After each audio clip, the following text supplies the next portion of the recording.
Kami datang mempersembahkan hidup kami dan hati kami lebih dulu sebelum kami mempersembahkan sesuatu. Tuhan, pakai kami sebagai gereja-Mu.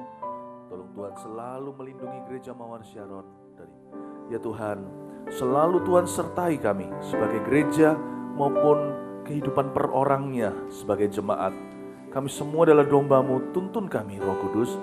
Terus bimbing kami dari satu padang rumput hijau kepada rumput berikutnya, dari satu air tenang kepada ketenangan berikutnya. Tuntun kami di dalam damai sejahtera, bahwa kami terus menelusuri ya Tuhan Yesus, jalur kehidupan-Mu ya Tuhan. Jangan pernah Engkau meninggalkan kami, baik perorangan maupun sebagai gereja. Engkau selalu menyertai melindungi kami. Tongkat gembala-Mu tak pernah pudar di tempat ini. Terima kasih Bapa Sorgawi. Kami mau duduk diam seperti Maria mendengar instruksi Tuhan berikutnya. Tolong berbicara kepada kami. Beri hamba-Mu kekuatan untuk menyampaikan dan kemampuan juga. Ya Tuhan Yesus, sebab hanya Engkaulah yang bisa bersabda, manusia hanya menyalurkannya. Terima kasih Bapa. Terpujilah nama-Mu. Dalam nama Yesus. Amin. Amin. Puji Tuhan. Shalom. Silakan duduk kembali. Apa kabar semua? Puji Tuhan. Saya secara fisik ada di sini, namun secara mata sudah ada jauh ke depan. Saya melihat bagaimana gereja kita ini yang segera akan dibangun akan menampung 100.000 orang. Saya tahu tidak bisa 1-2 kali kebaktian atau 1 weekend saja.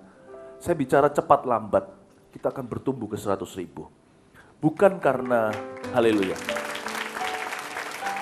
Tuhan memberi visi kepada kita untuk memenangkan dan memuridkan 1 juta jiwa, bukan? Di dalam 1.000 gereja lokal yang kuat.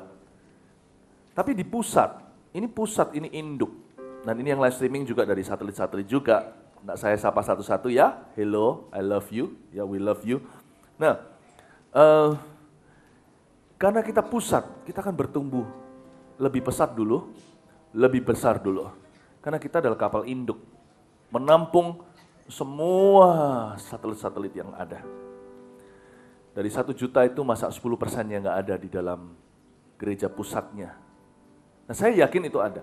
Tapi mereka akan bergabung bukan karena kita curi domba, dan juga bukan sekedar karena orang pindah agama. Meskipun di minggu-minggu ini, sebelum dan sesudah kami ke Israel, by the way kami baru kembali dengan 1.000 orang ini baru pulang minggu lalu, 1 mingguan.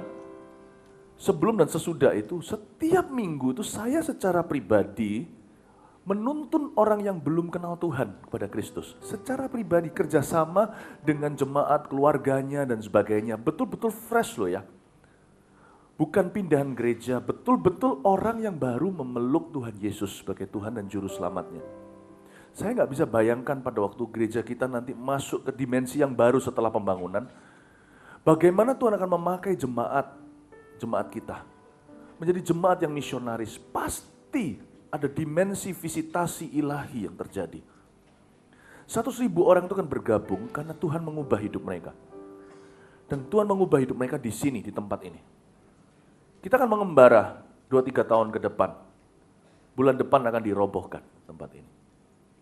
Coba bayangkan, ini emosional sekali bagi banyak orang, khususnya bagi Pak Yusuf dan Bu Yusuf yang memulainya.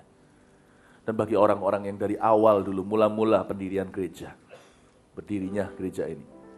Tapi jangan lihat ini sebagai keruntuhan, tetapi akan dibangun sesuatu yang besar. 2-3 tahun kita akan mengembara lalu kembali ke tempat ini, melanjutkan pekerjaan Tuhan, dan Tuhan sampaikan satu pesan kepada saya, waktu kita mengembara 2-3 tahun, seperti orang Israel 40 tahun, kita 3 tahun saja cukup, jangan 40, karena kita nggak memberontak. Kita pulang kandang, di tempat yang sama Cempaka ini, jumlah kita jauh lebih besar daripada waktu kita keluar, kita akan masuk lebih gede lagi. Mengapa? Karena gereja kita on the move, bergerak terus dengan Tuhan Yesus.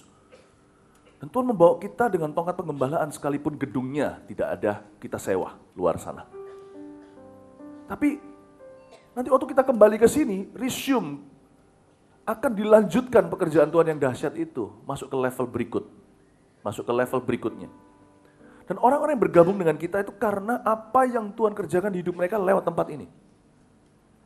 Dan mereka juga bukan mereka bergabung karena terpaksa, tapi karena apa yang kita dan gereja kita ini tambahkan dalam kehidupan mereka. Karena mereka melihat pemulihan, suami istri, rumah tangga, keluarga, kesehatan, kesembuhan. Mereka melihat pertolongan Tuhan dalam pekerjaan dan keuangan. Mereka menemukan tempat mereka bisa melayani sesama. Oh my, mata saya itu sudah ada di sana. Saya secara roh sudah ada di situ. Melihat bahwa bagaimana gereja ini jauh lebih besar dampaknya bagi society, bagi masyarakat. Surabaya saja.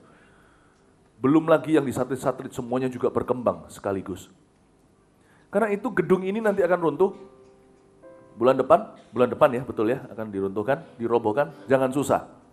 Seperti biji yang jatuh ke tanah, dia harus mati dulu, baru dia bisa naik ke atas dan berbuah lebat. Tempat ini akan menjadi sweet memory kita, akan menjadi memori indah permulaan sederhana kita sebagai gereja Mawar Sharon di Cempaka. Dan pada waktu Tuhan bawa kita kepada kemegahan bait suci yang baru dengan pekerjaan yang lebih besar, kita tidak akan pernah lupa bagaimana kita mulai bersama. Itulah sebabnya saya dorong di kebaktian ini. Nanti pulang juga, ini sudah lagi viral nih, kalau mungkin Anda lihat di Instagram, GMS rumahku, hashtag itu. Orang-orang pada foto-fotoan, saya dorong Anda, waktu tinggal 1 bulan, setiap gerak-gerik harus difotoi. Ada satu yang lucu tadi, saya tadi sempat cek-cek sebentar sebelum ke sini. Ada yang sampai foto di bawah itu toiletnya difoto, ini toilet kesukaanku duduk di sini. Semoga bukan di tengah-tengah khotbah ke sana ya, bolos namanya. Ayo, itu ya foto-fotoin, tinggal sebulan. Kemanapun nanti turun ke bawah jangan foto ini, foto tempat-tempat yang bersejarah buat dirimu. Di sini aku ketemu pacarku atau apalah. Atau di situ aku dibaptis. Atau nggak tahu lah, selalu di posisi di lokasi ini aku tunggu temanku yang baru datang ke gereja yang aku ajak datang kemari. Apa? Nggak tahu. Tuliskan ceritamu tapi jangan lupa hashtagnya GMS rumahku. Gini aja. Jarang-jarang loh ini ya. Gimana kalau di kebaktian ini kita selfie wifi. Keluarkan fotonya semuanya, keluarkan handphonenya. Kapan lagi pengkhotbah suruh keluarkan HP-nya. Sekarang waktunya. Lakukan, kalau tidak Anda akan menyesal selamanya. Kan jemaat juga kan biasa, saya selalu lihat nih, ya Cik Yeni dan pendoanya selalu ada di kafling ini. Selalu deh. Ya saya selalu lihat, Bapak juga selalu kurang lebih di sini kaflingnya ya, kacamata putihnya bagus sekali. Ya, GMS rumah saya katanya, luar biasa. Juga selalu duduk di sini saya ingat. Bahkan yang di sebelah sana, ya kan duduk kurang lebih di situ. Saya ingat yang family itu, 1, 2, beberapa. Ya sembarang tunjukkan semua family. Di atas ini, selalu dari atas memandang rendah orang. Ini selalu ada orang-orang yang di sini. Dia berada di sini. Tolong ya, berdiri nggak apa-apa. Ayolah yang rileks saja. Gereja sakral tapi juga keluarga berdiri, wifi, selfie ya. Ayo foto kafling-kaflingnya. Sebab besok ini jadi abu. Cepet, nggak apa-apa. Iya sekarang waktunya. Dosa nggak ya? Enggak. Iya Bu Yusuf, Pak Yusuf sudah mulai selfie dan wifi. Kebetulan baru dari salon Bu Yusuf jadi harus diabadikan. Kapan lagi rambutnya? Bagus nggak rambutnya? Bagus gak? Iya itu wifi, selfie. Tolong ya kalau ada yang wifi selfie gini belakangnya bom. Foto bom. Oke, puji Tuhan. Kasih tepuk tangan Tuhan. Haleluya. Hari ini saya mau bicara soal keuangan. Dan 1 tahun sekali biasanya saya jamah subjek ini. Inilah kali ini. Bagi Anda yang pertama kali datang ke tempat ini, Anda kebetulan ya memang kehendak Tuhan Anda datang di saat ini ketika saya mengajarkan soal keuangan. Dan kalau Anda ada trauma di masa lalu, di area-area ini, maka jangan pernah Anda salah paham mengira bahwa Gereja Mawar Sharon bicara money melulu. No, it's not true. Ya, jadi dengarkan firman Tuhan bagi yang pertama kali datang. Mungkin inilah kesembuhan bagi hatimu. Saya mau bicara soal keuangan dari sisi penggembalaan. Dan tentunya ada sesuatu yang Tuhan suruh saya minta Anda lakukan. Nanti saya beritahu di akhir khotbah. Di depan Anda ini ada sebuah lukisan, ini lukisan saya. Saya lukiskan penglihatan saya dalam sebuah mimpi yang Tuhan beri tahun 2007 bulan Desember waktu lalu. Waktu itu 2008 terjadi krisis moneter. Ya. Dan tapi ini Tuhan sudah berikan terlebih dahulu janji, karena itu saya berikan judul lukisan ini, emas perak kepunyaanku, emas dan perak kepunyaanku, engkau akan hidup oleh janji-janjiku. Jadi saya pasang di sini karena berhubungan dengan khotbah saya, supaya jadi berkat buat Anda. Coba Anda lihat, Tuhan berjanji bahwa orang Kristen yang taat dan sungguh-sungguh hati akan diluputkan oleh Tuhan Yesus. Tak ada masa paceklik bagi orang yang digembalakan oleh Gembala Agung kita. Kalau kita turun pun sebentar saja, Tuhan kasih hikmat kita keluar dan naik ke atas. Waktu dalam penglihatan saya melihat berkat dicurahkan dan ditembakkan dari sorganya langsung ke pintu rumah dan tempat kerja anak-anak Tuhan yang taat. Ya, ini kurang lebih ilustrasi yang saya lihat dalam mimpi saya, yang saya lihat tentunya lebih heboh. Tapi jari jemari saya terbatas untuk mengilustrasikannya, tapi ini yang the best that I could give to you, to show to you. Saya mau dorong Anda untuk percaya that God will bless you, bahwa Allah akan memberkati kita. Kita ini anak-anak Tuhan, tidak ada yang namanya terpengaruh dengan ekonomi. Ekonomi kita langsung lebih tinggi daripada Wall Street, the Heaven Street. Kita tidak akan terpengaruh kalau kita percaya, kalau kita mau dituntun sama Roh Kudus, kita akan selalu diluputkan. Saya tidak ajarkan Injil kemakmuran, saya ajarkan Injil kebijakan. Bagaimana kita bisa bijaksana mengelola keuangan kita dan kehidupan finansial kita agar kita jangan sampai terpuruk. Kalau Tuhan kirimkan hujan, semua akan kena. Anak-anaknya atau bukan, orang fasik atau orang benar. Tapi Yusuf sebelum dia mengalami paceklik Mesir yang berkepanjangan 7 tahun, sehingga dalam mimpinya kelihatan, mimpi Firaun kelihatan peringatan Tuhan bahwa lembu-lembu yang kurus, yang kelihatan paru-parunya, yang kelihatan kerangkanya, tengkoraknya, memakan lembu yang gemuk, tetap kurus, tidak kelihatan barusan makan wagyu. Bapak Ibu, waktu Tuhan peringatkan, Yusuf tidak tinggal diam, dia nggak berkata, mari ubahlah takdir atas dunia, tetap terjadi, tapi Yusuf diberikan bijaksana untuk bisa mengatur 1/5 daripada kelimpahan, sehingga pada waktu paceklik terjadi, dia punya cash flow bisa beli. Ini semua adalah hikmat. 4 musim di negara tertentu di Indonesia ada. Di Indonesia musim hanya 2, musim kemarau, musim hujan. Akan tiba, kita akan kena guyur, kalau banjir kita juga akan basah. Tapi orang-orang benar akan mempersiapkan diri. Saya berdoa apa yang terjadi di masa lalumu, ya sudahlah ya. Yang di depan persiapkan dirimu. Katakan pada diri sendiri, tak ada masa paceklik bagi hidupku. Aku akan mempersiapkan diri, tuntunlah aku Tuhan, selalu ke rumput yang hijau, air yang tenang. Bukan Injil kemakmuran, tapi Injil kebijakan, dengar-dengaran dengan Tuhan. Tuhan berjanji, tak ada kemarau buat kita. Tuhan berjanji untuk mengirimkan berkatnya sampai langsung door to door, dari heaven's door to your door, dari sorga punya pintu, langsung ke pintumu dan pintuku. Saya diingatkan Tuhan akan mimpi ini. Saya harus mengingatkan jemaat akan hal itu. Catat, ini khotbah saya. Judulnya mematahkan kutuk kemiskinan. Kutuk kemiskinan harus dipatahkan. Dan kutuk kemiskinan itu ternyata betul-betul ada. Ingat gak waktu Adam dan Hawa jatuh dalam dosa, Tuhan berkata, tanah itu akan jadi tanah besi, langit jadi tembaga, kamu akan berkeringat, bersusah payah, dan membawa pulang sedikit pula. Bahkan Hawa pun mengalami sakit bersalin yang demikian rupa yang dinubuatkan oleh Tuhan. Bapak Ibu Saudara, kutuk itu ada. Tapi dalam Kristus, 2 Korintus 5:17 berkata, kita adalah ciptaan baru, yang lama berlalu, yang baru sudah datang. Kita adalah ciptaan yang baru. Berarti ada janji yang beda bagi orang-orang yang percaya. Oke? Tangkaplah dengan segenap hati bahwa Tuhanlah yang sanggup melepaskan kita dari kutuk kemiskinan. Dan kutuk kemiskinan juga tidak langsung berhubungan dengan berapa banyak duit yang kita punya. Orang bisa kaya jasmani, tetapi dia punya mental kemiskinan itu kuat sekali. Dia selalu merasa kurang juga bisa. Kita bisa mulai dengan miskin harta duniawi, tapi kalau kita punya attitude, sikap hatinya benar di depan Tuhan, Tuhan bisa angkat kita. Kita tidak akan selalu berada di lubang yang sama. Bapak Ibu Saudara, roda berputar. Ini belum game over buat setiap kita. Karena itu yang sedang berada di atas, janganlah kita sombong, tetap harus waspada, dekat sama Tuhan. Yang berada di bawah secara tangga ekonomi, jangan putus asa. Saya percaya Tuhan memberi kita hikmat. Yang pasti kita harus mematahkan setiap kutuk kemiskinan dulu di dalam keuangan dan dalam keluarga kita. Keuangan itu penting, kenapa saya harus tetap jamah subjek ini? Karena kalau tidak dimuridkan ini bahaya, karena cinta akan uang, itu adalah akar segala kejahatan. Seseorang bisa dikatakan dia murid Kristus kalau seluruh hidupnya termasuk keuangannya dimuridkan oleh firman. Ini penting saudara, ini penting sekali.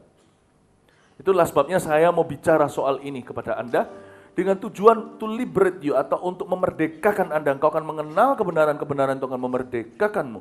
Saya berdoa agar di tahun-tahun ke depan waktu kita kembali ke sini, jemaat-jemaat yang lama, yang baru nanti akan berdatangan untuk dipulihkan, tapi yang lama tidak boleh dipulihkan lagi, tapi harus memulihkan. Saya berdoa target secara keuangan 2-3 tahun ke depan ini, bukan membangun gedung, karena membangun gedung itu satu hal.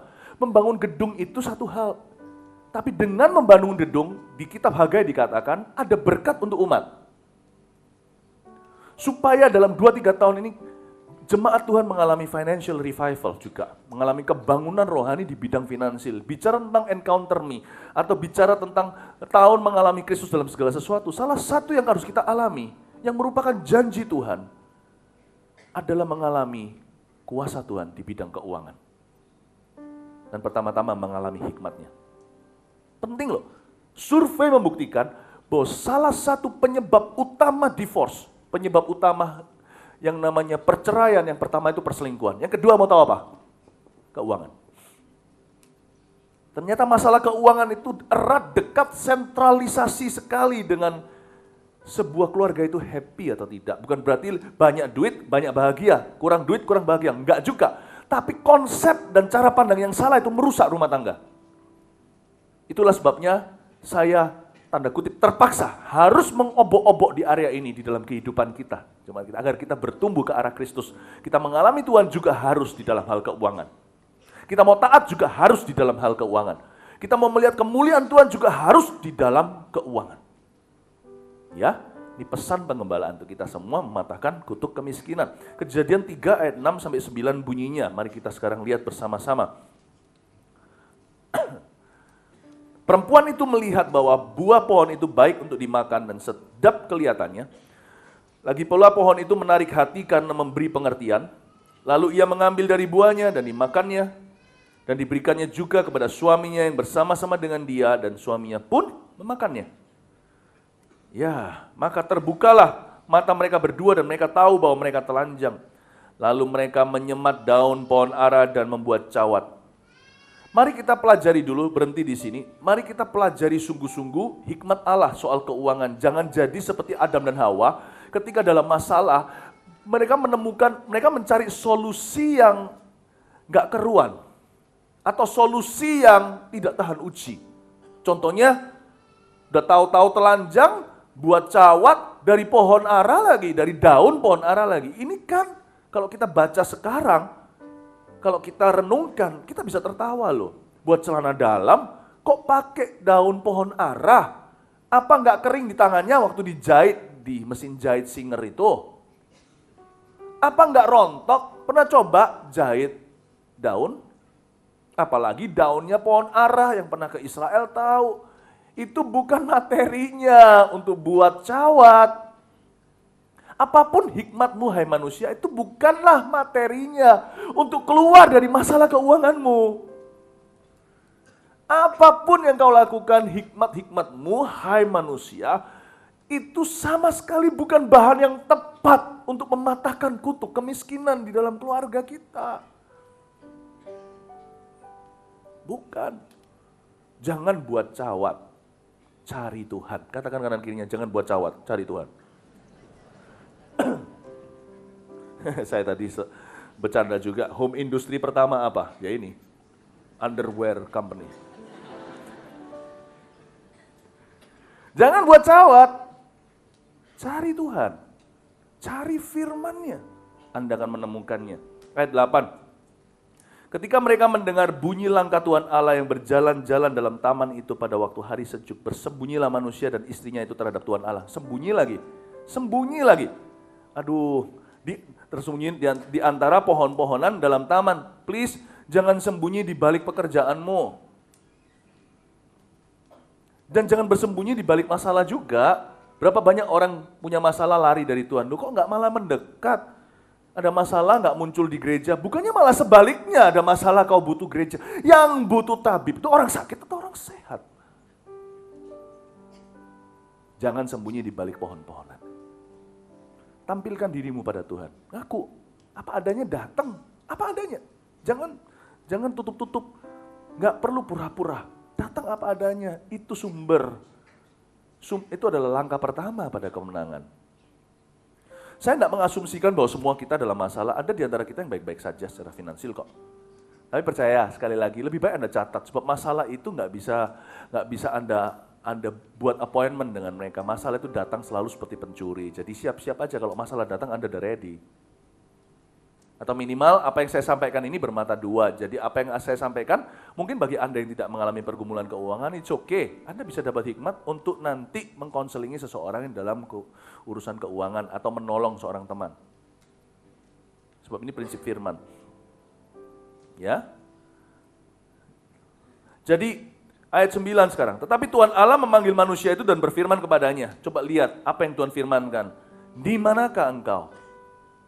Coba kita baca ayat 9 bersama-sama, 1, 2, 3. Tetapi Tuhan Allah memanggil manusia itu dan berfirman kepadanya, di manakah engkau? Oke, untuk kita keluar dari kutuk kemiskinan, atau kita menang atau mematahkan kutuk kemiskinan, yang pertama dimulai dengan sebuah pertanyaan yang harus kita jawab pada diri kita sendiri, yaitu di manakah saya?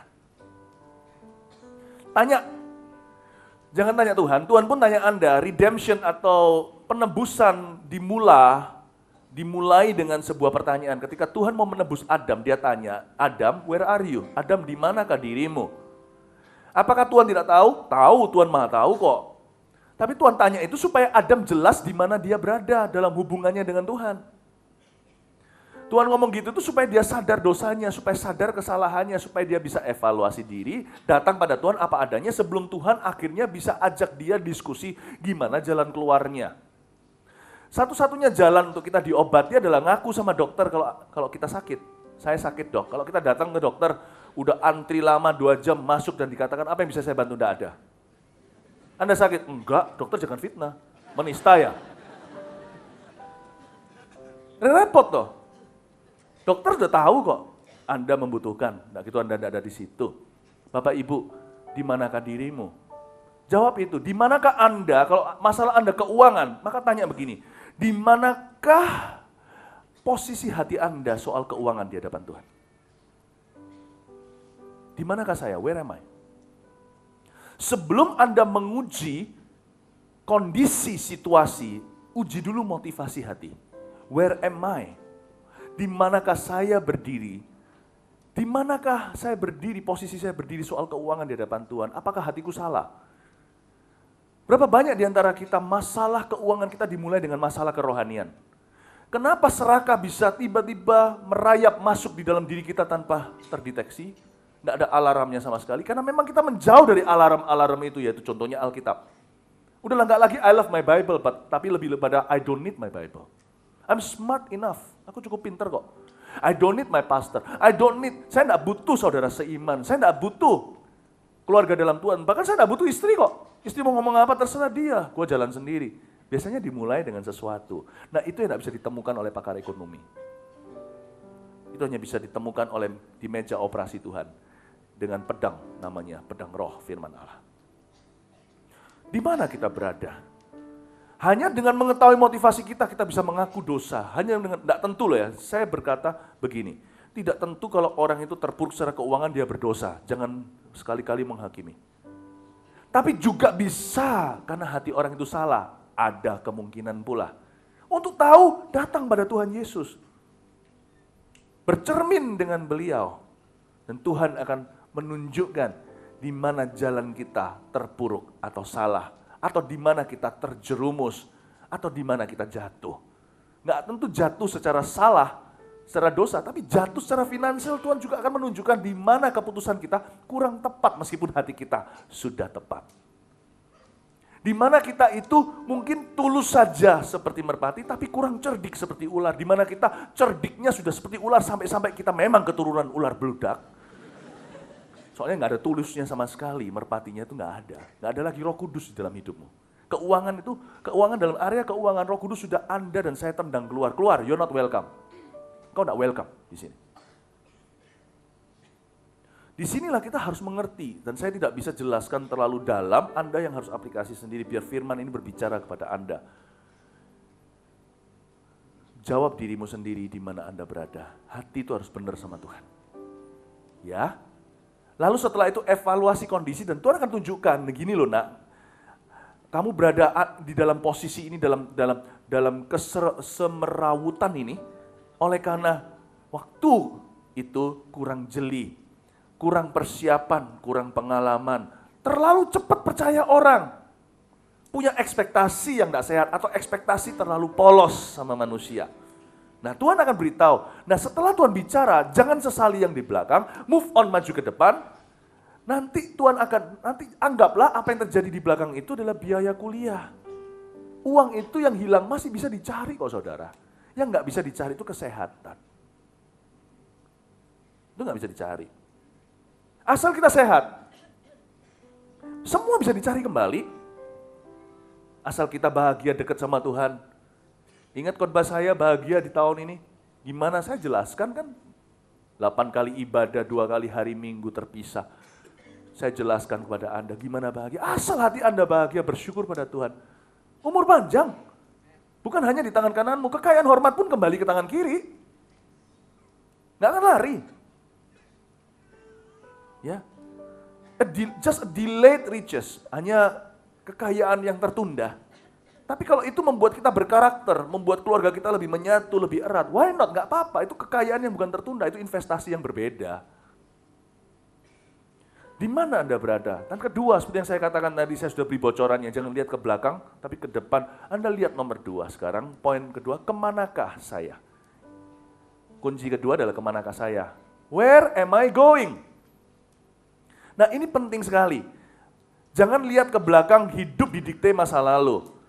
Tetapi miliki goal yang dari Tuhan. Miliki visi, adopsi visi Tuhan. Dan miliki visimu sendiri. Filipi pasal 3 ayat 13-14 bunyinya begini. Munculkan di depan sini. Saudara-saudara, aku sendiri tidak menganggap bahwa aku telah menangkapnya. Tetapi ini yang kulakukan, aku melupakan apa yang telah di belakangku dan mengarahkan diri kepada apa yang di hadapanku. Dan berlari-lari kepada tujuan untuk memperoleh hadiah, yaitu panggilan surgawi dari Allah dalam Kristus Yesus. Indah ini. Aku tidak menganggap diriku sudah sempurna, kata Paulus. Aku lupakan apa yang lalu, mengarah pada tujuan untuk mendapat panggilan surgawi di dalam Kristus Yesus. Bapak, Ibu, Saudara, ini bicara tentang mata itu ke depan. Itulah sebabnya mata kita secara rohani juga sama. Secara jasmani tidak pernah mata kita ditaruh di belakang kepala, bukan? Secara nature atau secara ciptaan Allah alamiah saja bersaksi bahwa melihat harus ke depan, bukan ke belakang. Nah, melihat ke samping juga nggak bisa kemana-mana. Yang melihat ke samping itu sapi. Manusia ke depan, saudara. Dan dikasih 2 mata itu. Supaya kanan kiri, supaya kita melihat ke depannya itu nyata. Bapak, Ibu, Saudara, secara fisik di depan, secara rohani, mata juga ditaruh di depan. Berlari-lari pada tujuan. Where are you going? Pernahkah Anda bertanya, hidupku ini mau kemana? Keluargaku ini mau kemana? Pernahkah Anda bertanya, keuanganku itu mau kemana? Kebanyakan orang hanyalah mengandai-andai, andai dia kaya. Jangan pernah mengandai, itu fantasi saudara. Iman itu harus realistis, iman itu harus realita. Iman itu harus real dan nyata. Tanya pada dirimu sendiri, apa visiku untuk kekayaan? Belum punya? Mulai milikilah. Agak telat saudara, Anda sudah bekerja kok. Bekerja untuk uang kan, dan memang harus demikian, kerja memang untuk dapat uang. Uang itu adalah hamba yang baik. Tapi kalau Anda tidak memberikan peraturan, uang bisa menjadi tuan yang jahat. Disitulah masuk segala akar kejahatan. Bapak, Ibu, Saudara perlu memiliki visi untuk uang dalam hatimu. Tanya, kenapa kita bekerja untuk duit? Why? Why be rich? Kenapa jadi kaya? Jangan mengejar kekayaan, tanya dulu sebelum mengejarnya, kenapa jadi kaya? Ya tapi nanti Pak, Nanti kalau kaya baru saya tentukan. Nah, telat. Dalam perjalanan ke kaya itu banyak godaan soalnya. Dan setelah kaya, dunia berbeda. Biasanya orang nggak bisa mikir sudah kaya. Tahu-tahu aja dia punya teman-teman yang palsu semuanya, tiba-tiba dia jatuh, semua meninggalkan dia, kecewa. Sedia payung itu sebelum hujan, jangan waktu hujan beli payung, mahal payungnya. Hikmat itu diperoleh sekarang, jangan tunggu nanti kaya. Ketika hujan sudah deras, cari payung. Udah jarang, semua orang udah pakai. Jangan tunggu hikmat nanti kalau punya semua. Hikmat itu miliki sekarang, belum punya apa-apa. Ask yourself, tanya diri sendiri, why be rich? Why? Where are you going? Kemana Anda mau pergi? Kemanakah Anda mau pergi? Itu tanyakan dirimu. Yang pasti saya sarankan, yang pertama, adopsilah visinya Tuhan Yesus.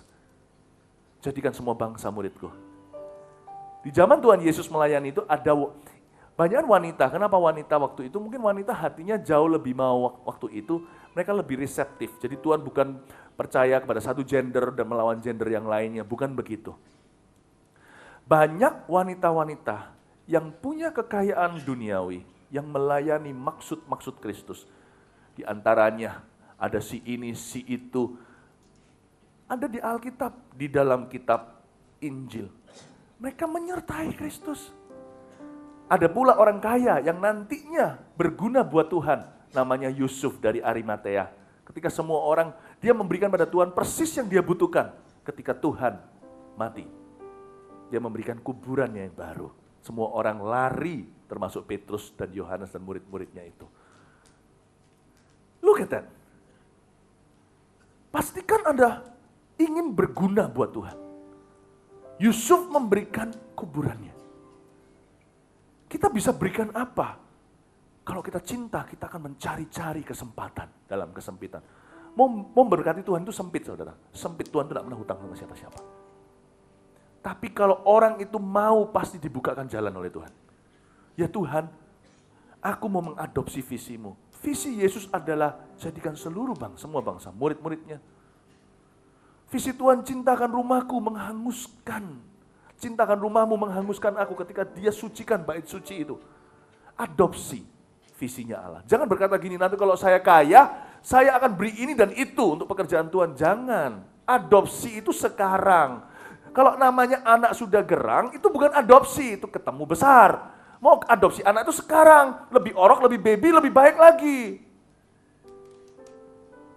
Anda mau adopsi visi, jangan tunggu visi besar. Sekarang, pumpung masih biji mau dirobohkan, itu diadopsi. Itu diadopsi. Nah, makanya namanya adopsi. Kalau udah gede nggak mau sama Anda tinggal bareng. Ngapain? Anak kalau sudah besar, aku nggak butuh papa mama. Nggak butuh. Sekarang waktunya kesempitan itu, dan di dalamnya kesempatan, saudara. Adopsi visi Tuhan. Lalu miliki goal dan target yang jelas buat dirimu. Katakanlah aku mau bekerja nanti umur sekian, saya mau financially free, saya mau lebih merdeka secara keuangan. Boleh loh Anda berkata begitu. Bapak Ibu, itu yang membuat orang-orang tertentu ketika dia waktu maraton, karena dia tahu garis finishnya di sebelah sana, ada pita, ini di sini masih kilometer ke 32, dia masih harus jalan sampai kilometer 0, 32 kilo lagi, sepedaan katakan. Dia berkata, tunggu sebentar lagi, masih 32. Ketika 31 dia berkata masih ada 30, 30 ada 29. Dia punya goal yang panjang yaitu garis finish, dia punya goal yang pendek. Setiap kilo dia rayakan, udah 30, sebentar lagi 29. Lalu dia punya goal tengah, setiap 5 kilo dia rayakan, sekarang udah 20 kilo, gak apa-apa, 15, 10, 5, lalu sampai. Tuhan ajarkan pada kita tuh harus hidup bukan hanya untuk sorga. Hidup untuk sorga itu jangka panjang. Tapi kita juga harus punya goal untuk hidup masa kini di jarak tengah dan jarak pendek. Kita harus punya. Secara finansial juga sama, harus punya itu. Loh, bukannya Tuhan tidak suruh kita fokus ke sana. Iya, kalau saya beritahu, semua uang kita tidak akan kita bawa seperti gajah meninggalkan gadingnya. Itulah sebabnya pastikan Anda kelola dan berguna di hidup ini. Miliki goal hidupmu, goal finansialmu. Itu yang membuat kita jadi tahu di mana kita harus hemat dan kapan. Dan hemat untuk apa, di mana kita tetap harus pakai uang karena itu perlu. Jangan pelit di situ. Di sini kita tahu kapan yes, kapan no. Apa yang membuat seseorang bisa berkata yes kepada kata iya kepada sebuah pengeluaran, atau berkata no atau tidak kepada pengeluaran yang lain atau pengeluaran tertentu? Karena visinya atau goal jangka tengahnya atau jangka pendeknya. Karena aku mau begitu, makanya sekarang harus tahan dulu. Nah, inilah yang membuat banyak orang tidak punya goal apa-apa. Yang mereka miliki seringkali hanyalah andai dia kaya. Cara berpikir yang Tuhan kehendaki adalah Filipi 3. Milikilah tujuan. Yang tertinggi, panggilan sorgawi mahkota itu, saudaraku. Yang tengah, financial freedom. Aku mau umur sekian, keluargaku udah punya rumah, tidak kontrakan. Aku mau sekolahkan anak saya punya anak 2, semua harus kuliah. Imanku S2, siapkan. Dan gitu. Saya mau pada waktu usia begini, saya sudah tidak perlu lagi, saya bisa buka bisnis sendiri. Siapkan. Minta sama Tuhan, doa sama Tuhan. Jangan puasa untuk dapat rencana, banyak orang salah, puasa dulu untuk mendapatkan rencana. Jangan, saya biasanya puasa perut kosong tapi hati udah terisi. Saya kalau puasa itu begini, Tuhan itu berkata dalam firman-Nya, Tuhanlah yang mengerjakan di dalam diri kita baik kemauan maupun kerinduan untuk segala sesuatu. Jadi bahkan kemauan kita pun itu kalau yang baik, semua yang benar, yang mulia, yang layak dipuji, itu dari Tuhan. Jadi kalau saya mau puasa itu, saya nggak tanya Tuhan rencananya apa. Saya datang dengan rencana, saya puasakan. Perut kosong, hati dan otak udah terisi. Kebanyakan orang datang puasa itu mentahan. Saya datang puasa sudah setengah matang. Jadi puasa saya itu manjur. Tinggal Tuhan cut sana sini. Yohanes 15, carang-carang tidak berbunga, berbuah. Hal-hal tertentu dalam perencanaan saya yang kurang bagus, Tuhan berkata, ini rencanaku lebih tinggi daripada rencanamu, jalanku lebih tinggi, kamu tidak perlu ini, tidak perlu itu. Enak gitu loh dialognya waktu puasa di Bukit Doa. Saya datang sana itu sudah setengah matang, setengah jadi. Tinggal Tuhan otak-atik, Tuhan berkata, ini jalanku lebih tinggi, kamu tidak perlu begini. Nanti setelah puasa, perjalanan hidup saya dituntun sama Roh Kudus. Jangan pernah puasa untuk tanya Tuhan rencananya apa, goal finansial Anda apa, tentukan. Tentukan dulu sebelum puasa. Itu nggak berontak kok. Setelah waktu Anda puasa, berserah. Amin Bapak Ibu Saudara. Kesalahan orang begini, puasanya perutnya kosong tapi hatinya juga. Kalau hatinya kosong, doa jangan puasa. Puasa itu levelnya naik lagi. Itu sudah intermediate, bukan lagi beginner.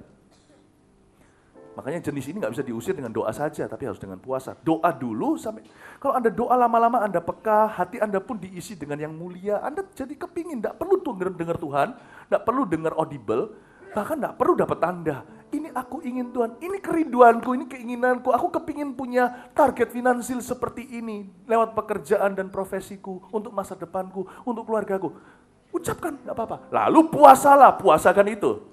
Amin Bapak Ibu. Semoga berguna buat Anda. Ini dimaksud dengan kemanakah saya? Ya? Oke. Yang terakhir. Yang terakhir adalah siapakah penolong saya? Pertanyaan ketiga inilah yang membuat plong. Pertanyaan pertama bicara tentang lokasi kita. Kita ini berada di posisi apa? Hati dan jiwa dan keuangan kita. Kedua, bicara tentang visi kita. Ketiga, inilah the person that will get you there. Si dia yang akan membawa Anda sampai ke sana itu, ya inilah pertanyaan ini, siapa penolong Anda? Backingan Anda siapa? Siapa yang Anda banggakan? Pejabat? Koneksi? Relasi? Pengusaha lain? Orang kaya? Uang orang? Loan dari bank? Penolongmu siapa yang satu-satunya bisa mematahkan kutuk kemiskinan? Itu hanya Tuhan. Hanya Tuhan. Ulangan pasal 8 ayat 18 bunyinya demikian. Tetapi haruslah engkau ingat kepada Tuhan Allahmu, sebab dialah yang memberikan kepadamu kekuatan untuk memperoleh kekayaan. Ingat ini, tahan di sini. Ayat 18 sebelum. Ya. Kekuatan untuk memperoleh kekayaan itu garis bawahi, ternyata ada satu jenis power yang Tuhan berikan pada umatnya yang jenisnya begini, yang fungsinya begini. The power to get wealth. Sekali lagi saya tidak beritakan Injil kemakmuran, tapi saya beritakan Injil yang seimbang. The power to get wealth. Kekuatan di sana adalah kuasa untuk memperoleh kekayaan. The power to gain wealth. Kekuatan untuk memperoleh kekayaan. Tapi puji Tuhan, ayat ini tidak berhenti di sini. Supaya kita tahu diri dan mawas diri di hadapan Allah Bapa Sorgawi. Kalau tidak gitu, disinilah orang yang serakah mengkhotbahkannya. Seolah-olah Tuhan bisa dimanipulasi. Ayat berikutnya berkata, dengan maksud. Nah, perhatikan maksud Tuhan. Perhatikan maksud Roh Kudus. Dengan maksud meneguhkan perjanjian yang diikrarkannya dengan sumpah kepada nenek moyangmu. Seperti sekarang ini. Ingat gak sumpahnya Tuhan apa sama Abraham? Keturunanmu akan menjadi berkat. Visi Tuhan jauh lebih tinggi daripada diberkati. Kita jadi berkat. Dengan maksud meneguhkan covenant. Perjanjian. The power to get wealth. Atau kekuatan kuasa untuk memperoleh harta. Demi kerajaan sorga. Demi pekerjaan kerajaan sorga. Melalui kehidupan kita. Jadi saya mengerti. Oh begitu. Pertanyaannya sekarang bukan apakah Tuhan mampu. Apakah kita siap dipercayai Tuhan harta dunia? Pertanyaannya di situ. Siapakah penolong saya? Ya, aku melayangkan mataku ke gunung, dari mana datang pertolongan itu? Tuhanlah penolongku, pencipta semesta, takkan biarkan kakiku goyah. Tak terlelap sekejap, tak tertidur sedetik. Penolongku Allah yang setia. Kasih-Mu Tuhan lebih dari segalanya. Janji-Mu Tuhan mulia. Kasih-Mu Tuhan kekal sampai selamanya. Janji-Mu Tuhan mulia. Penolong kita itu Tuhan. Dan dia maksudnya mulia. Dia tidak keberatan membuat seseorang kaya. Tapi dia keberatan kalau kita cinta uang dan bukan cinta Tuhan dan cinta manusia. Bapak Ibu Saudara, Tuhan itu kaya. Izinkan saya mengingatkan Anda. Bukan supaya hati kita serakah. Bukan supaya kita itu menginginkan kekayaan saja. Berkat dan bukan pemberi berkatnya. Tapi izinkan saya tetap mengatakan apa adanya. Your God is mighty rich. Dia tidak pernah kekurangan. Jangan khawatir. Pertanyaan sekarang, are you trustworthy? Can you be trusted? Bisakah Anda dan saya dipercayai? Alright, oke. Jadi, itu dia. Yang bisa mematahkan kutuk kemiskinan adalah ketika Yabes datang ke Tuhan dan berkata, namaku ini artinya apes Tuhan. Tapi Tuhan, perhatikan Yabes doanya. Saya belum sempat aja khotbahkan ini. Dia berkata, dia minta jadi juragan tanah. Dia minta jadi raja properti, itu permintaannya. Kalau doa sama Tuhan itu yang spesifik. Supaya nanti kalau terjadi, jangan berkata kebetulan. Buat yang agak susah doanya. Dibuat yang detil, karena Allah kita adalah Allah yang detil. Gak percaya, coba lihat ciptaannya. Jangan asal-asalan kalau kita doa. Sehingga kalau nanti dijawab, kita gak tahu. Kalau nggak sudah dijawab, kita gak menghargai. Kalau sudah dijawab, belum dijawab, kita juga cuek, kita juga. Dan kita jadi melulu mengeluh. Bapak Ibu Saudara, Yabes berkata, jadikan aku raja properti. Supaya semua orang yang sudah bisa memprediksi hidupku, karena dia dari sejak lahir sudah dikutuk oleh mamanya sendiri. Kamu ini apes pahit, kamu ini membawa pahit dalam hidupnya mama. Yabes berkata, jadikan saya kesayanganmu. Jadikan aku biji matamu. Bukan aku mau kaya demi untuk kaya, sebab Yabes tahu diri. Kita juga tahu kok, sekalipun tidak ditulis di Alkitab, setiap orang yang dipenuhi Roh Kudus punya pikiran ini. Kita tidak usah kaya untuk bahagia loh saudara, tahu nggak? Setiap level ekonomi itu ada kebahagiaan sendiri. Makanan yang mahal, yang puluhan juta sekali makan juga ada.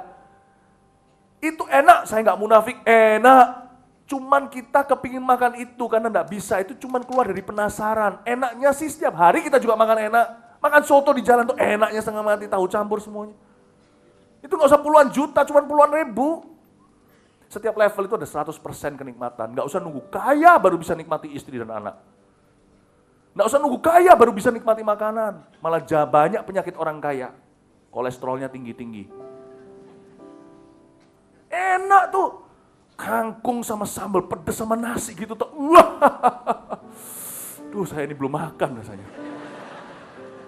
Kangkung tumbuh liar di mana-mana, nggak perlu jutaan rupiah. Kecuali beli segudang.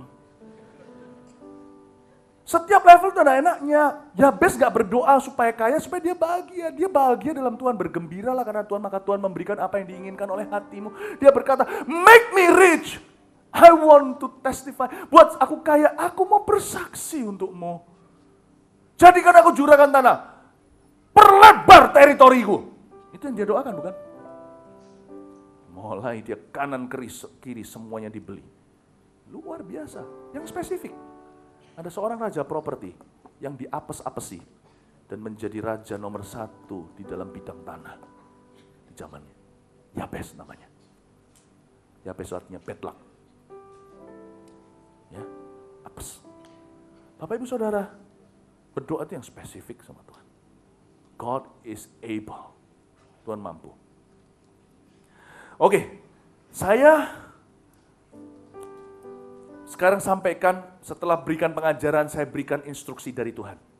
Anda uji di hati, saya tidak mau manipulasi. Anda terlalu pintar, terlalu pandai untuk dimanipulasi oleh siapa-siapa atau hamba Tuhan.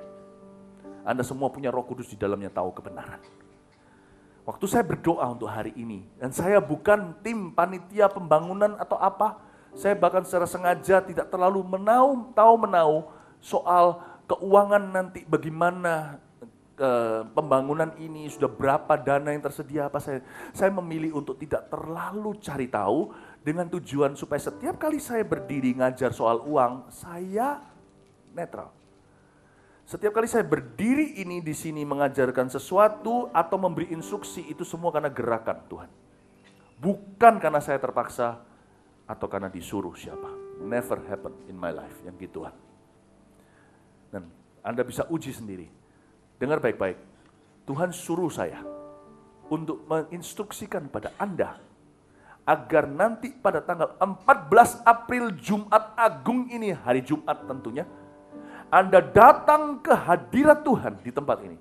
Menghadap hadiratnya Anda dan saya termasuk partisipan di dalamnya. Ya. Untuk membawa 2 hal, catat baik-baik. 1, semua berhubungan dengan amplop ini Anda ambil di Warta sekarang judulnya. Amplop ini temanya, amplop persembahan pembangunan Gereja Mawar Syaron Anda dapatkan di Warta. Kita bawa ini ke hadirat Tuhan. Jumat Agung bulan ini 14 April. Kita pertama-tama membawa pergumulan keuangan kita bagi kita yang mengalami pergumulan atau masih belum keluar dari sebuah permasalahan finansial atau bisnis atau pekerjaannya. Anda bisa catat tanpa menulis nama di halaman kosong amplop ini depan atau belakang.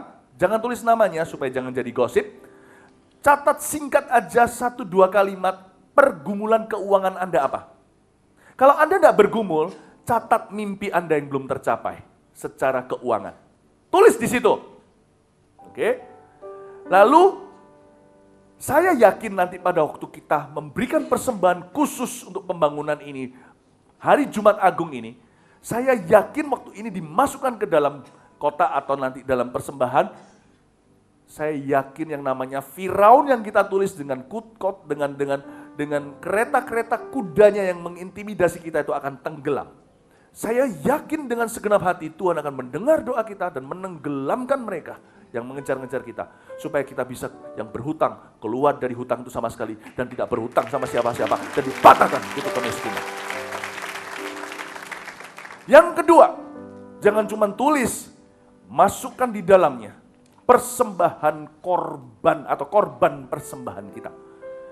Yang isinya bisa uang atau bisa bukti transfer kita. Dan nanti sudah ada munculkan, nanti minggu depan tolong diumumkan juga, saya berapa hari lagi sudah pergi ke Shanghai untuk menguatkan gereja-gereja di sana. Nanti minggu depan saya ada di sini, tolong dimasukkan ke pengumuman ya. Ini yang ada atau di warta tentunya sekarang Anda tidak bisa mencatat atau bisa difoto kalau mau, ya. Tapi di warta juga nanti akan ada. Anda bisa masukkan persembahan di sana dan dengarkan instruksi ini bagi jemaat gereja-gereja regional kita atau satelit-satelit kita di mana-mana.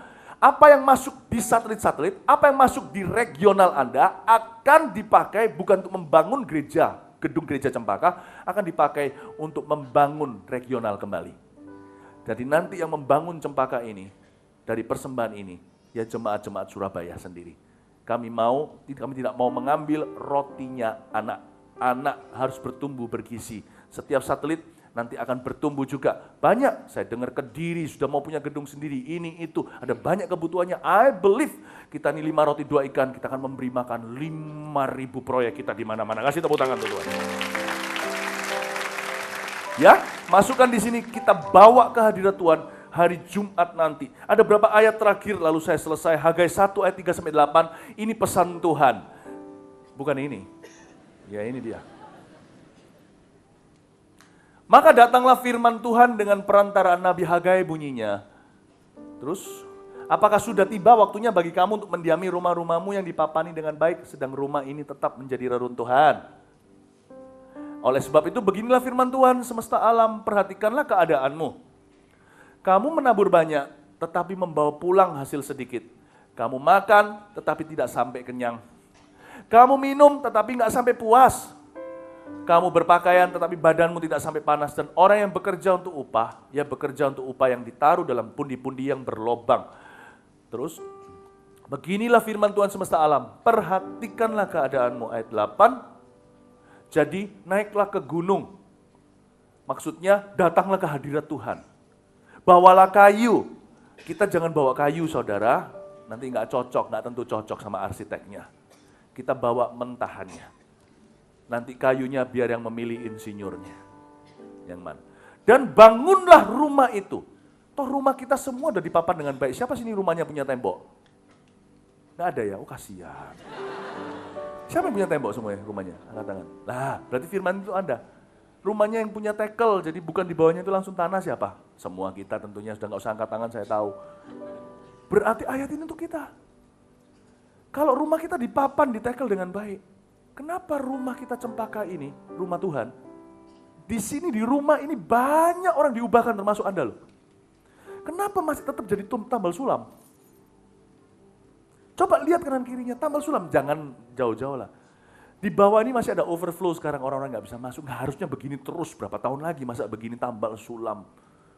Ya, ini rumah sudah, I think sudah waktunya lah ya. Waktunya kita serius. Kalau Tuhan berikan lebih, kita harus tampung dong. Maka aku lihat ini, jadi naiklah ke gunung, bawalah kayu dan bangunlah rumah itu. Maka aku akan berkenan kepadanya dan akan menyatakan kemuliaanku di situ. Firman Tuhan, Tuhan akan menyatakan kemuliaannya bukan di rumah ini, tapi yang membangun juga. Katakan amin. Hagai 2:7-10 bunyinya begini. Sebab beginilah firman Tuhan semesta alam. Sedikit waktu lagi maka aku akan menggoncangkan langit dan bumi, laut dan darat terus. Aku akan menggoncangkan segala bangsa sehingga barang yang indah-indah kepunyaan segala bangsa datang mengalir. Maka aku akan memenuhi rumah ini dengan kemegahan firman Tuhan semesta alam. Kepunyaanku lah perak, kepunyaanku lah emas. Demikianlah firman Tuhan semesta alam. Adapun rumah ini kemegahannya yang kemudian akan melebihi kemegahannya yang semula. Ini bukan bicara gedungnya, tapi bicara tentang pekerjaan Allah. Lebih banyak kita bisa lakukan dengan setelah renovasi nanti. Firman Tuhan semesta alam, dan di tempat ini aku akan memberi damai sejahtera. Demikianlah firman Tuhan semesta alam. Sekarang cara memberinya gimana? Beberapa ayat terakhir 2 Korintus 9, 6-8. Apa yang harus kita beri maksudnya? Camkanlah ini. Nah, kalau dikasih camkanlah itu tanda seru. Jelas sekali. Orang yang menabur sedikit akan menuai sedikit. Orang yang menabur banyak akan menuai banyak. Tunggu dulu, jangan itu. Ayat 6. Garis bawahi sedikit dan banyak. Apa takarannya sedikit banyak? Jumlah? Oh bukan. Itu relatif. Karena setiap orang kondisinya beda. Wanita nenek tua yang punya 2 peser uang, Tuhan Yesus bilang dia memberi lebih banyak karena dia beri semua. Dibandingkan dengan orang-orang kaya yang waktu itu memberikan persembahan. Bapak Ibu Saudara, Tuhan memberi saya pengertian ayat ini. Sedikit di sini artinya memberi dari kelebihan. Kita sudah lakukan itu setiap minggu. Kalau kita memberi persembahan contohnya itu memberi dari kelebihan kok. Nggak ada orang setelah memberikan persembahan tadi terus pulang nggak bisa naik angkot. Pulang nggak ada. Kita memberikan dari kelebihan. Jadi ini menurut saya sendiri secara pribadi tidak mau memberi di level ini karena ini sudah setiap minggu, ini reguler. Saya tidak akan menuai apa-apa kalau saya tetap di level itu. Dan perhatikan kata banyak orang yang menabur banyak. Kata banyak sana garis bawahi, artinya menabur dengan pengorbanan. Itu lain. Menabur dari kelebihan itu biasa. Menabur dengan pengorbanan, korban itu mengharuskan animal, hewan yang dikorbankan itu harus mati. Terjadi kematian daging, terjadi rasa sakit ketika dipersembahkan. Saya ingin sekali kita mempersembahkan dengan fashion seperti ini. Dan sekali lagi saya bukan berusaha menggalang dana sebab saya tidak sengaja berada di dalam panitia demikian. Saya sendiri dan istri mau mempersembahkan sesuatu. Please jangan salah, saya bukan menggalang dana, sebab saya akan mempersembahkan juga. Please, jadi kita satu perahu soal ini. Menabur banyak itu, giving by sacrificing. Itu sacrifice. Ya, itu berkorban. Kapan kita bisa disebut namanya korban pujian? Kami bawa pujian, dalam Inggrisnya we bring the sacrifice of praise. Kata sacrifice of praise, korban pujian itu artinya gini loh. Pernah nggak kita datang gereja, kita happy, rasanya segala sesuatu itu menguntungkan buat kita, lalu kita memuji Tuhan dengan tertawa. Itu namanya pujian, bukan korban pujian. Pernah nggak datang ke gereja, hati itu lagi disakiti, hati itu sedang difitnah, kita sedang mengalami semua keapesan, seolah-olah datang, lalu di sana pemimpin pujiannya redo berkata, mari kita memuji Tuhan. Kita berkata, enak sana muji Tuhan, sana lagi bahagia, sini lagi sedih, menderita, tahu nggak? Lalu Tuhan berkata dalam hatinya, pemimpin pujiannya benar, dia hanya mengajak kamu untuk taat. Lalu kau suruh aku apa? Kau harus memuji. Dalam kondisi ini, ya, namanya korban. We bring the sacrifice, kami bawa pujian, Anda ikut tepuk tangan, ikut melompat-lompat, tapi matanya nangis. Itu korban. Anda untuk memuji itu harus sengaja. Tangan itu seperti mau ditepukkan, itu semua membantah. Jangan. Kami bawa, karena itu dia selalu terlambat 2 ketuk.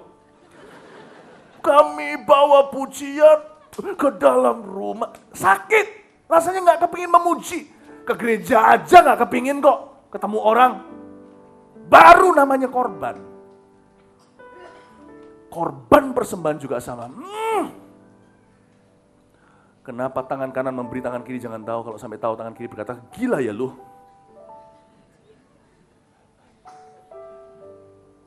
Itu namanya korban. I wanna give this way. Jumat Agung nanti. Apakah saya takut kita bisa jadi miskin kalau memberi begini? Nobody gives and becomes poor. Tidak ada orang memberi dan menjadi miskin. Saya rasa ini waktunya untuk kita menunjukkan pada Tuhan siapa yang paling berharga di hidup kita. Lalu kita lihat lagi ayat beberapanya, ini janji Tuhan. Munculin lagi, lanjutin. Hendaklah masing-masing memberikan menurut kerelaan hatinya. Kata menurut kerelaan hatinya itu berarti harus tanya Tuhan dulu. Setiap hati punya pewahyuan sendiri. Beda-beda, jangan saling membandingkan, lu beri berapa, gua beri berapa. Tapi suami istri harus sepakat ya. Jangan sampai suaminya memberi, gak sepakat, istrinya tahu dan sekarat. Jangan dengan sedih hati atau karena paksaan, sebab Allah mengasihi orang yang memberi dengan sukacita. Lihat sekarang janji Tuhan di ayat 8. Dan Allah sanggup, katakan Allah sanggup, melimpahkan segala kasih karunia kepada kamu. Kita akan dipindah kalau memberi dengan cara demikian, dari alam kekuatan kita dan apa yang kita punya dan miliki, masuk di dalam alam kesanggupan Allah.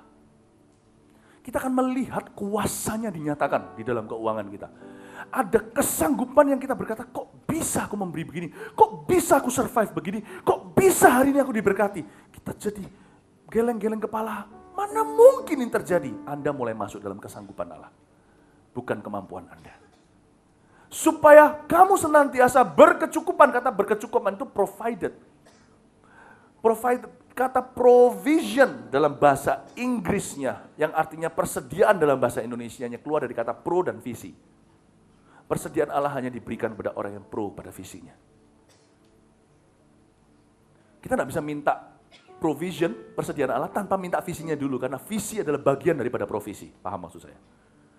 Kita akan berkecukupan. We will be provided. Kita akan disediakan. Ini bicara tentang kebutuhan di dalam segala sesuatu. Dan malah, kata malah dan malah berkelebihan. Di dalam pelbagai kebajikan berkelebihan itu abundance. Kelimpahan. Ini di area keinginan. Berkecukupan itu di area kebutuhan, tidak usah dipertanyakan. Berkelebihan itu malah dikasih kata malah. Malah yang kamu tidak minta, apa yang tidak pernah kau bayangkan, tidak pernah kau lihat, tidak pernah kau dengar. Belum pernah muncul dalam pikiranmu karena nggak berani memikirkan itu. Tuhan akan sediakan. Beri tepuk tangan untuk Tuhan. Siapkan hatimu, ambil di warta, kita akan berdoa. Ya.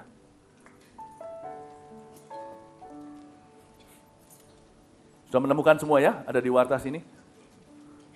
Saya minta hal ini, khotbah saya sekarang ini ditutup untuk yang luar. Kalau memang kita mau untuk dapat dana sebanyak-banyaknya, ya kesana sini proposal. No, yang harus dapat roti, makan roti, bukan remah, itu anak sendiri. Ini adalah kesempatan dan bukan paksaan. Bagi orang yang merasa terpaksa, mending jangan memberikan. Tapi orang yang mengerti apa yang Tuhan sampaikan hari ini kesempatan kita untuk memiutangi Tuhan. Luar biasa bukan? Tuhan gak utang sama siapa-siapa. Dan kalau Tuhan dibuat bahagia, kebaktian sebelumnya saya jelaskan. My goodness. Kalau Tuhan dibuat bangga dan senang, Tuhan tidak akan pernah hutang. Tuhan akan berkelebih-lebihan, agak berlebihan di dalam menjawab doa dan pergumulan kita. Sehingga akhirnya manusia tidak bisa bermegah dan berkata, aku memiutangi Allah. Sesungguhnya yang kupiutangi itu, memiutangi aku dulu untuk bisa memiutangi dia. Luar biasa enggak? Allah kita tak pernah berutang. Siapa di sini papa? Saya papa. Anak saya bisa kasih apa sama saya? Belum bisa. Kalau seolah-olah dia bisa kasih saya permennya, rotinya, esnya, terus terang siapa yang beliin itu?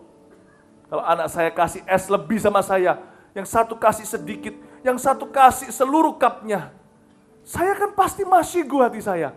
Gara-gara dia kasih semuanya, toh saya tidak makan semua. Saya pasti belikan dia.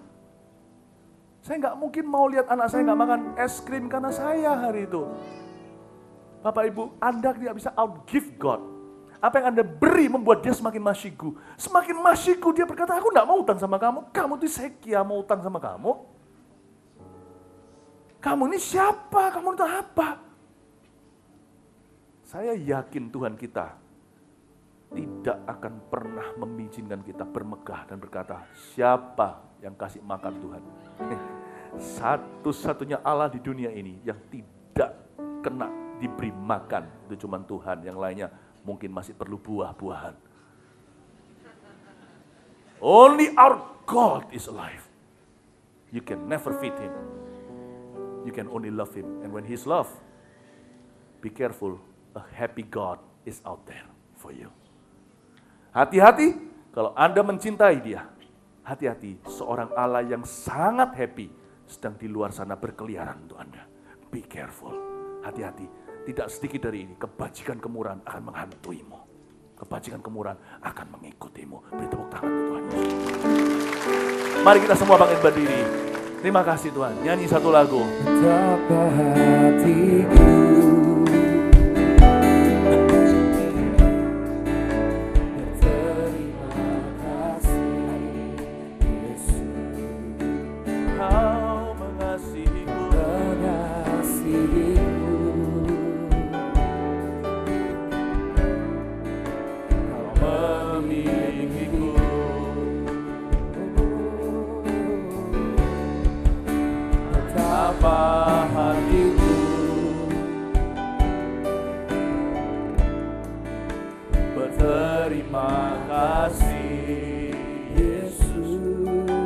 aja amplopnya kalau sudah ada di tangan. Kau mengasihiku.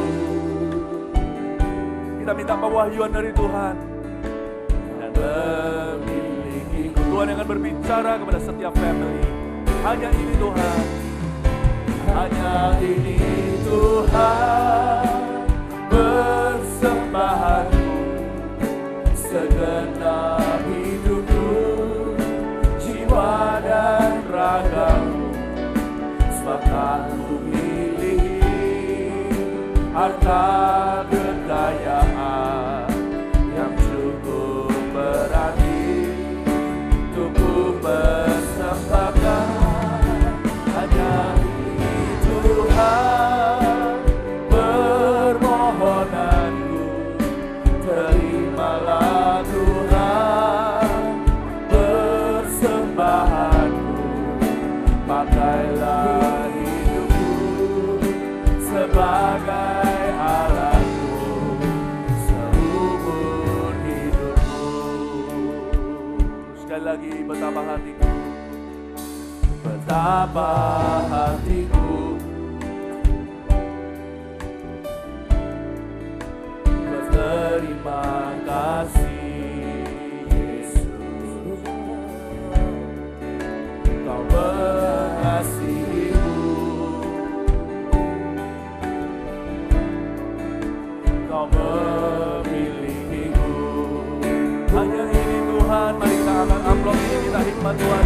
Hanya ini Tuhan, persembahan segenap hidupku, jiwa dan ragaku, semoga ku miliki harta kekayaan yang cukup berarti untuk ku persembahkan hanya ini Tuhan.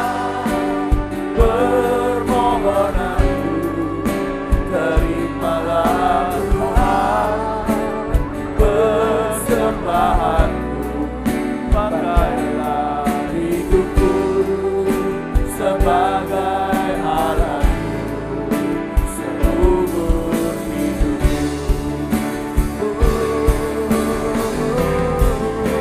Hanya ini Tuhan, persembahanku segenap hidupku, jiwa dan ragaku, semoga ku miliki harta kekayaan yang cukup berarti untuk ku persembahkan hanya ini Tuhan. Permohonanku terimalah Tuhan, persembahanku pakailah hidupku sebagai alatku seumur hidupku.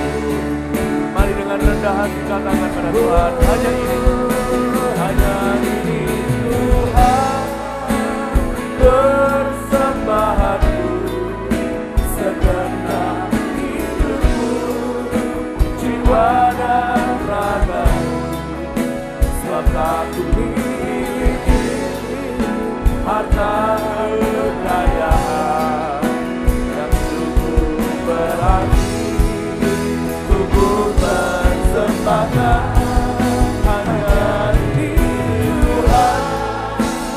Permohonanku terimalah Tuhan, persembahanku pakailah hidupku sebagai alatku seumur hidupku. Pakailah hidupku sebagai alatku,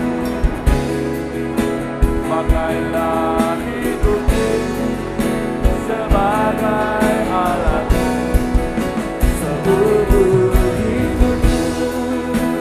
Pakailah hidupku Tuhan Yesus, pakailah hidupku sebagai alatku seumur hidupku.